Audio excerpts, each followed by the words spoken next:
today's small interview project, I'll be talking to David Gunther from Fun and Fitness in Manuka. Today on the small interview project, I'm with David Gunther from Fun and Fitness in Manuka. How are you today, David? I'm great, thanks, Tony. I love the seat. Yeah, it's good. It keeps us moving. Sitting on the ball there.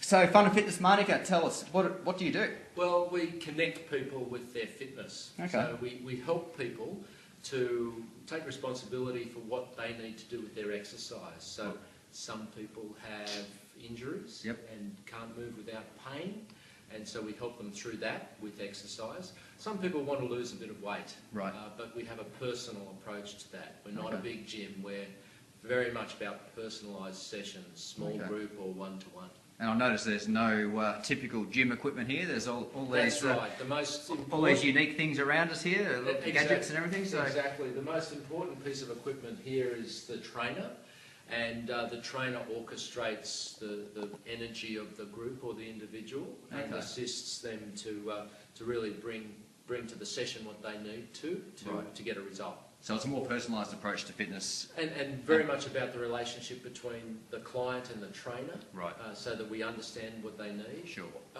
And to some extent, the clients and other clients within the context of the session, so that they're enjoying that camaraderie. For example, on the bikes, we're often bagging each other out and encouraging each other. Yeah, so tell me about the bikes. I haven't seen bikes like that before set up in a gym. There's about 300 metres of wiring underneath there that goes to a computer and the big screens. Okay.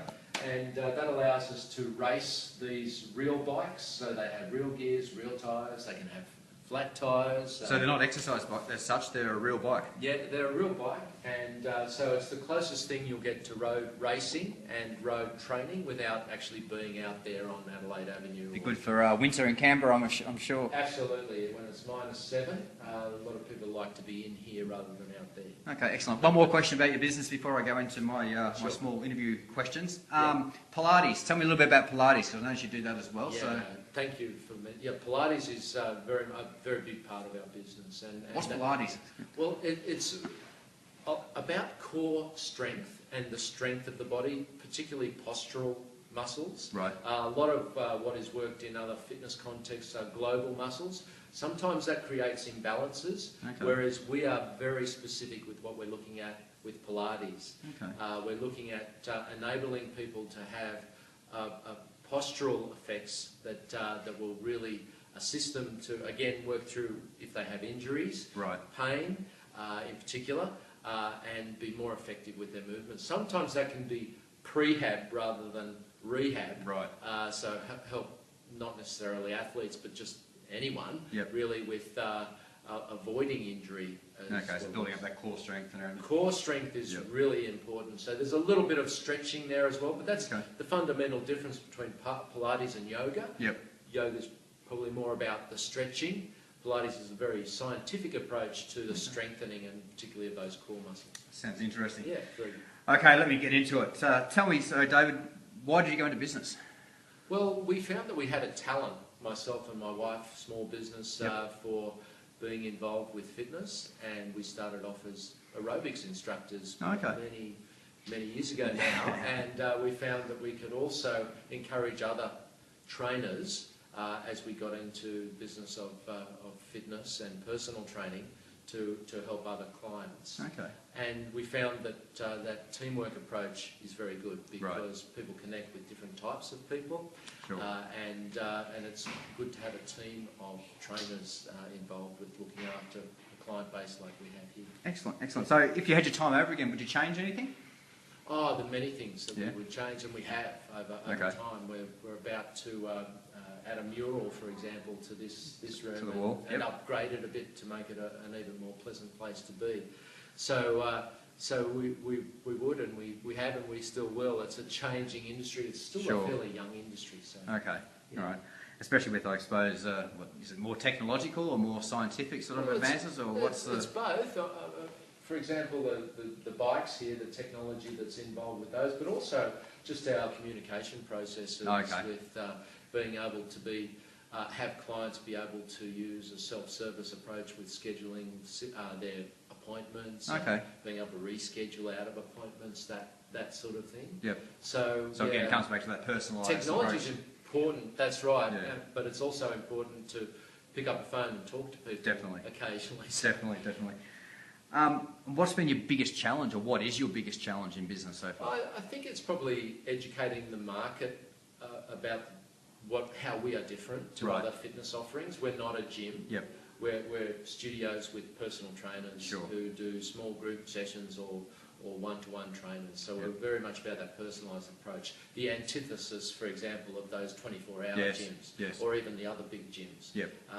We have a team approach, so you've got the ability to work with different trainers, but the trainers know you and you know the trainers. Sure. And that's essentially who we are. Yep. But sometimes with so many different sort of offerings in the fitness industry, it's very confusing for the consumer. It can be extremely confusing and costly for them if they take on a membership, for example, at a gym and don't use it. I'm sorry to say, but I have been one of those people who have bought a gym membership, and I think I went once or twice, and that was about it. Whereas we really don't get paid unless people are getting results out of what we're doing. Okay, I like that approach. That's a good approach. An important question for a business person: how do you balance working on the business versus in the business? Yeah, we're very lucky in that there's both myself and my wife. Sure. Claire. So I've taken more of that role of working on the business. Okay. Claire still works in the business with delivering the Pilates sessions in particular. I do get along to sessions, but I'm working more so you're on the business. And having that team of trainers who are able to deliver, who are probably are younger and fitter than myself as well, is good. And so it's about taking obstacles out of their way so that we can actually do it. Allow them to do it. And is that one thing that you've noticed has changed over the years, that you've actually gone from being in the business to now more focused on you dedicated working outside on the business? Yes, it has. Yeah, that's been a change since we started about 15 years ago in the industry, full on teaching Pilates, teaching aerobics and that sort of thing. So, okay, excellent. Yeah. And my lucky last question for you, David, is what advice would you have for any newcomers to business? To the fitness business? Any business, to business in general. I think they need to have that passion about what they are going to deliver, and they need to think very carefully about the scale of operation that they should have, and how long they should have that scale for, and what that actually means in terms of, for example, a personal trainer that's perhaps out there on their own. That can have some pros and some cons. Sure. If you get too big, it can have some pros and some cons. Absolutely. So the scale of operation, I think, is good advice. And the passion. Yeah, very important to have passion, isn't it? Clear, David, you've got a lot of passion for the fitness industry, so thank you very much for taking part in the Small Interview project. Yeah, terrific. And I'll talk to you later. Thanks, Tony.